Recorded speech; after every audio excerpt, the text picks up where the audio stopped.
Hello guys, welcome to our channel, and in this video I'm going to show you how to remove phone number on Facebook. It's pretty simple.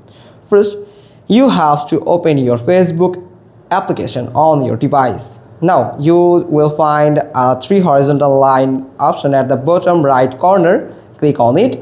Now scroll down and you will find settings and privacy. Simply click on it. Now from here you will find the settings option. Now from the settings option, first you will find the Meta Account Center. Now go to the Account Center and you will find the personal details from here. Now from the contact info, you will find all the emails and numbers that you have added to your Facebook account. Now select the phone number that you want to remove from your Facebook account.